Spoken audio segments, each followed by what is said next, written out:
Hello दोस्तों, आप सब कैसे हैं? आई होप बहुत बढ़िया होंगे। MS धोनी, आप सब इनको जानते हैं, महेंद्र सिंह धोनी। इनको प्यार से निकनेम दिया गया था कैप्टन कूल का। ये इंडियन क्रिकेट टीम के कैप्टन तो अपनी क्वालिटीज की वजह से बने, लेकिन इनको कैप्टन कूल क्यों कहा जाता है? क्योंकि ये अपने माइंड को हमेशा कूल रखते हैं और शार्प रखते हैं। मैच कितनी भी बुरी कंडीशन में क्यों ना पहुंच जाए, ओपोनेंट टीम इनके ऊपर कितना भी प्रेशर क्यों ना डाले, हमारे कैप्टन कूल अपनी बॉडी को, माइंड को रिलैक्स रख के, स्ट्रेस फ्री रह के गेम को चेंज कर देते हैं और अपनी परफॉर्मेंस हमेशा बेस्ट देते हैं। अगर आप एक स्टूडेंट हैं तो आपको भी यही एटीट्यूड को फॉलो करना है, यही टेक्निक को अपनाना है। एग्जाम टाइम हो या एग्जाम से पहले का टाइम हो, अपने माइंड को, अपनी बॉडी को इतना रिलैक्स रखिए, इतना स्ट्रेस फ्री रखिए कि एग्जाम का प्रेशर आपके ऊपर ना पड़े, चाहे बोर्ड का हो या फाइनल एग्जाम हो। आपने कुछ स्टूडेंट जरूर ऐसे देखे होंगे जो एग्जाम हॉल के बाहर हमेशा एक बुक ओपन करके रखते हैं। वो कुछ ना कुछ पढ़ते ही रहते हैं एग्जाम टाइम से पहले, और उनकी बुक तब तक बंद नहीं होती जब तक कि हॉल के अंदर उनको एंट्री ना मिल जाए। ऐसे स्टूडेंट्स अपने एग्जाम का बहुत ज़्यादा स्ट्रेस ले चुके होते हैं। उनको इतनी टेंशन होती है कि वो रात में ठीक से सोए नहीं होते हैं। कुछ स्टूडेंट्स ऐसे भी होते हैं जो ठीक से खाना भी नहीं खाए होते हैं। उनकी बॉडी तो प्रेजेंट होती है बट माइंड कहीं और होता है। किसी को वॉमिटिंग जैसा सेंसेशन फील होता है, किसी के हाथ पैर ठंडे पड़े होते हैं, कोई नाखून ही चबा रहा होता है, कोई बार बार कुछ ना कुछ सवाल कर रहा होता है कि आपने ये वाला टॉपिक पढ़ा, वो वाला टॉपिक पढ़ा। ये सारी निशानियां होती है स्ट्रेस की। ऐसे स्ट्रेस्ड स्टूडेंट के माइंड में हमेशा ये चल रहा होता है कि एग्जाम में क्या आने वाला है, जो मैंने पढ़ा है वो आएगा या नहीं आएगा, जो मैंने नहीं पढ़ा अगर वो आ गया तो क्या होगा, इस एग्जाम में मैं कितने क्वेश्चंस कर पाऊंगा या कर पाऊंगी, अगर मैं इस एग्जाम में फेल हो गया तो क्या होगा। ऐसे स्टूडेंट्स का जो माइंड है वो हमेशा उबलते खौलते पानी की तरह होता है। और वहीं दूसरी ओर कुछ ऐसे भी स्टूडेंट्स आपने देखे होंगे, कितना भी बड़ा एग्जाम क्यों ना हो, कितना भी टफ पेपर क्यों ना आने वाला हो, वो हमेशा रिलैक्स मोड में होते हैं। उनको देखकर ऐसा लगता है कि इनको सारे आंसर्स आते हैं। एग्जाम में कुछ भी पूछ लो, ये सारे के सारे आंसर्स करके आ पाएंगे। वो ना किसी से कुछ बोलते हैं, ना कुछ उनके मन में ऐसा लगता है कुछ चल रहा होता है, बस चुपचाप बैठे होते हैं। इनका मन जो होता है वो रुके हुए पानी की तरह होता है, ना तो बहता है ना ही उबलता है। ये स्टूडेंट्स होते हैं रिलैक्स्ड स्टूडेंट। अब आप लोग के लिए एक क्वेश्चन, आपको क्या लगता है ये दो तरह के स्टूडेंट में से कौन सा स्टूडेंट एग्जाम में अपनी परफॉर्मेंस बेस्ट करके आएगा? ऑब्वियसली आपका आंसर होगा जो स्टूडेंट्स रिलैक्स मोड में हैं, जो स्ट्रेस नहीं ले रहे हैं, उनकी परफॉर्मेंस ज़्यादा अच्छी होगी, ज़्यादा बेहतर होगी उन स्टूडेंट्स से जो बच्चों ने स्ट्रेस ले रखा है। क्योंकि स्ट्रेस में आने के बाद में जितना भी हम पढ़ के जाते हैं वो एग्जाम हॉल के अंदर हम सारी चीज़ों को भूल जाते हैं। कितना भी आपने रात भर पढ़ाई करी हो, कितनी भी साल भर पढ़ाई क्यों ना करी हो, अगर आपने स्ट्रेस लिया तो आपकी परफॉर्मेंस हमेशा डाउन जाएगी।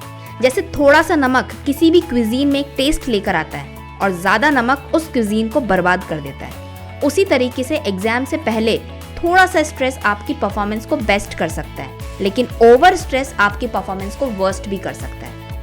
स्ट्रेस एक नेचुरल फीलिंग है जो हमें चैलेंजिंग सिचुएशन को डील करने के लिए बनाई गई, लेकिन हमारी कुछ बुरी आदतों की वजह से हम स्ट्रेस को अपनी लाइफ का एक बिग पार्ट बना देते हैं और फिर ये स्ट्रेस हमारी लाइफ को बर्बाद कर देता है और हमारी एकेडमिक परफॉर्मेंस को भी खराब करता है। तो अब यहाँ पे क्वेश्चन ये उठता है कि हमें स्ट्रेस कितना लेना चाहिए, ज्यादा या कम? जैसे कि मैंने पहले बताया, एक चुटकी नमक की जरूरत जितनी क्विजीन में होती है उतनी हमारी लाइफ में उतनी स्ट्रेस की जरूरत होना चाहिए।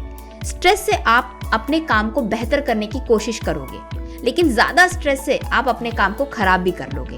क्योंकि ऐसा हमारे साथ कई बार होता है, मेरे साथ भी कई बार हुआ है। हम साल भर बहुत पढ़ते हैं, बहुत अच्छे से नोट्स भी प्रिपेयर करते हैं, सब कुछ याद करके जाते हैं, लेकिन एग्जाम आने से पहले एग्जाम हॉल के बाहर हम इतना स्ट्रेस ले लेते हैं कि मुझे सारी चीजें याद रहेंगी या नहीं रहेंगी। क्वेश्चन पेपर के बारे में इतना ज़्यादा सोचते हैं, हमारे एग्जाम का रिजल्ट क्या होगा उसके बारे में इतना ज़्यादा सोचते हैं कि हम अपना एग्जाम खराब कर लेते हैं। जो हमें याद होता है वो भी हम भूल जाते हैं, और जैसे ही एग्जाम खत्म हो जाता है हमें सब कुछ फिर से याद आ जाता है। ये एक नेचुरल नॉर्मल टेंडेंसी होती है हर स्टूडेंट्स की। तो अगर आपको अपनी लाइफ में बेस्ट परफॉर्म करना है, अपने एग्जाम में बेस्ट परफॉर्म करना है, कैप्टन कूल की तरह रहना है, तो आपको अपने स्ट्रेस का लेवल को कम करना होगा, रिलैक्स स्टेट में होना होगा। आप सभी को ये जानकर बहुत हैरानी होगी कि रिलैक्स स्टेट में आपकी सीखने की जो क्षमता है, लर्निंग एबिलिटी है, वो बहुत बढ़ जाती है। आप जो डिसीजन से अपने बेटर ले सकते हो, क्योंकि एग्जाम हॉल के अंदर आपके पास नंबर ऑफ क्वेश्चंस बहुत ज़्यादा होते हैं। हो सकता है आपको सारे क्वेश्चंस के आंसर आते हो या किसी के आते हो, कुछ के नहीं भी आते हो। तो वहाँ पे आपको अपना डिसीजन सबसे परफेक्ट, सबसे बेस्ट लेना है कि मुझे कौन सा क्वेश्चन पहले करना है जिससे मेरा स्कोर ज़्यादा जाए। तो आपको सही डिसीजन लेने के लिए अपने माइंड को रिलैक्स रखना पड़ेगा। और रही बात साल भर के पढ़ने की, अगर आप रिलैक्स स्टेट में रह के पढ़ोगे, थोड़ा सा एक चुटकी नमक बराबर स्ट्रेस लेके पढ़ोगे, तो आपकी लर्निंग एबिलिटी बढ़ेगी। आप ज़्यादा चीज़ों को याद रख पाओगे, जो आपकी एग्जाम के लिए बहुत बेस्ट है। तो अगर आप भी एग्जाम से पहले काफ़ी स्ट्रेस लेते हो, एग्जाम में बैठकर भी स्ट्रेस लेते हो, तो आज का वीडियो पूरा देखना, क्योंकि आज की इस वीडियो के अंदर मैं आपको कुछ ऐसी टिप्स बताने वाली हूँ जिसको आप रेगुलर फॉलो करके आपका स्ट्रेस छूमंतर कर सकते हो और आपने जो भी पढ़ा है अपने एग्जाम में आप अपना बेस्ट परफॉर्मेंस दे के आ सकते हो। Tip number 1, looking forward not backward. Exam में जाने से पहले आपके माइंड में हमेशा 2 बातें चलती हैं। पहली ये कि एग्जाम में क्या आएगा, और दूसरी वो कि आपको क्या क्या चीजें नहीं आती हैं। यहीं पे आप मिस्टेक करते हो। आपका माइंड तब स्ट्रेस लेना शुरू कर देता है अगर आप ये 2 चीजों के बारे में सोचोगे। आपको क्या करना है स्ट्रेस फ्री रहने के लिए? एग्जाम से पहले आपको ये सोचना है कि मुझे ये सारी चीजें आती हैं। जो जो आपने याद किया, जो जो आपको याद है, आप उनके बारे में सोचो। आप उसके बारे में नहीं सोचो कि एग्जाम में क्या आने वाला है। अगर आप ऐसी सोच रखते हैं तो आपका माइंड जो है वो हेल्पिंग मोड में जाता है। मीन्स जब आप एग्जाम टाइम पर एग्जाम हॉल में जब आपके सामने क्वेश्चन पेपर आता है तो आपका हेल्पिंग माइंड आपको हेल्प करता है क्वेश्चन को अटेम्प्ट करने के लिए, क्योंकि आपका माइंड पहले से ये साइक्लिंग कर रहा था बातों को कि मुझे क्या क्या चीजें आती हैं। और जब आप ये सोचोगे, पॉजिटिव थॉट्स रखोगे, तो आपको डेफिनेटली वो चीजें याद रहेंगी और आप आंसर सही से लिख के आएंगे। Tip number 2, change your focus. Exam से पहले अगर आपको स्ट्रेस होता है, आपको रिलैक्स होने में थोड़ी प्रॉब्लम आती है, तो आप पहले ये सोच के रखें कि आपको स्ट्रेस किस चीज से होता है। अगर आपको क्वेश्चन पेपर से स्ट्रेस आता है, बुक्स को देख के स्ट्रेस होता है, कुछ सिलेबस को देख के स्ट्रेस होता है, बाकी स्टूडेंट्स को देख के स्ट्रेस होता है, तो आप अपना फोकस चेंज करिए। आपको खुद ये सोचना है कि मैं किस जगह पे अपना ध्यान लगाऊं जिससे मुझे स्ट्रेस ना हो। अगर आपको ये पता चल जाता है कि कौन से ऐसे पॉइंट्स हैं जिसको देखकर आपको स्ट्रेस होता है, तो आप उन पॉइंट से दूर हट सकते हो। और जैसे ही आपका माइंड फ्रेश हो जाता है, वो स्ट्रेस को नहीं लेता है, तो आप अपने एग्जाम के अंदर अच्छी परफॉर्मेंस दे पाते हैं। हम सिंपल से एग्जाम्पल से समझे, जब हमारा मूड ऑफ होता है या हमारा मन नहीं होता है कुछ काम करने का, तो हम क्या करते हैं? हमें किसी को कहने की जरूरत नहीं होती कि आप ये काम करो। आप खुद अपने आप सोचते हो कि मुझे क्या करने में अच्छा लगता है, मुझे क्या करने से खुशी मिलती है, तो आप वही काम करते हो। अगर आपको कोई मूवी देखने से खुशी मिलती है, या आपको कोई चॉकलेट खाने से मिलती है, किसी इंसान से बात करने से अच्छा लगता है, तो आप वो काम करते हो। और यही टिप आपको फॉलो करनी है अपने एग्जाम से पहले। जो भी चीज को देख के आपको स्ट्रेस होता है, आपको वहां से अपना फोकस को हटा देना है। 3rd टिप है बिल्कुल सिंपल, स्टे काम। आपको शांत रहना है। सब कहते हैं कि आपको स्ट्रेस फ्री रहना है, रिलैक्स रहना है, काम रहना है, लेकिन कैसे? एग्जाम आते ही स्ट्रेस होना स्वाभाविक है, एक नेचुरल टेंडेंसी है। तो आपको क्या करना है, 6 महीने पहले से ही कुछ एक्टिविटीज में इन्वॉल्व होना है जो आपके माइंड को, बॉडी को रिलैक्स करती हो। मेडिटेशन, सब कहते हैं मेडिटेशन बहुत हेल्पफुल होता है, लेकिन ये करने में सबको बहुत आलस आता है। कोई एक जगह बैठकर आंख बंद करके थोड़ी देर भी कुछ अच्छी चीज के बारे में सोचना नहीं चाहता। लेकिन अगर आप 1 मिनट के लिए ये सोचो कि मुझे एग्जाम के अंदर अपना बेस्ट परफॉर्मेंस देना है, मैं नहीं चाहता जो भी मैंने पढ़ा है वो मैं एग्जाम में भूल जाऊं, तो आपको डेली 1 मिनट मेडिटेशन स्टार्ट करना चाहिए। ये 1 मिनट मेडिटेशन आपका एग्जाम से पहले आपको इतनी हेल्प करेगा जितना कि आपका सिलेबस भी नहीं करता। क्योंकि एग्जाम से पहले अगर आपने 1 मिनट मेडिटेशन कर लिया तो आप अपना फोकस चेंज कर लोगे। जो चीजें आपको स्ट्रेस दे रही हैं उससे आपका फोकस चेंज हो जाएगा और आपका माइंड कूल रहेगा। जो भी आपने याद रखा है वो आपको एग्जाम में भी याद रहेगा। अगर आपको मेडिटेशन पसंद नहीं है, कोई म्यूजिक पसंद है, तो आप एक सूथिंग म्यूजिक सुन सकते हो जिससे आपका माइंड एक लाइन पर रहेगा।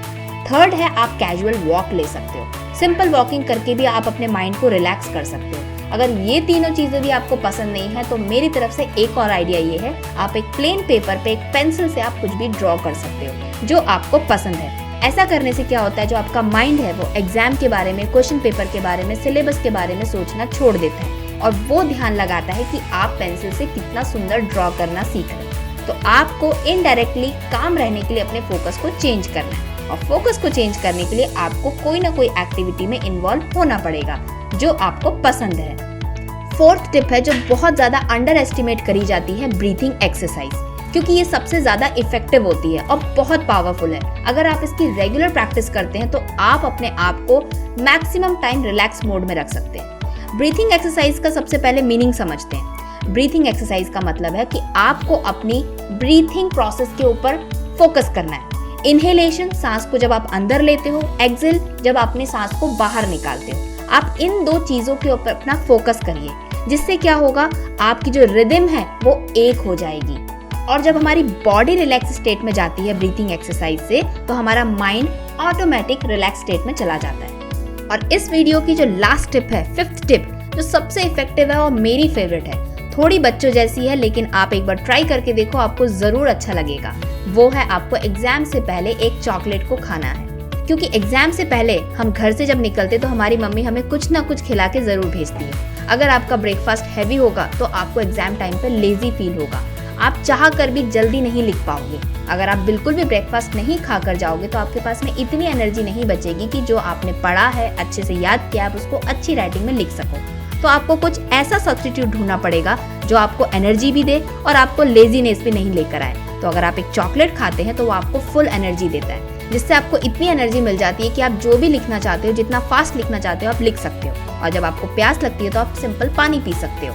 और ऐसा कहा भी जाता है कि चॉकलेट खाने से माइंड मूड काफ़ी अच्छा हो जाता है। अगर एग्जाम से पहले आपका माइंड अच्छा रहेगा, आपका मूड अच्छा रहेगा, तो आपकी बॉडी ऑटोमेटिक रिलैक्स मोड में ही रहेगी, आपको स्ट्रेस नहीं होगा। और जब स्ट्रेस नहीं होगा तो आपकी एग्जाम में जो परफॉर्मेंस है वो सबसे बेस्ट होगी।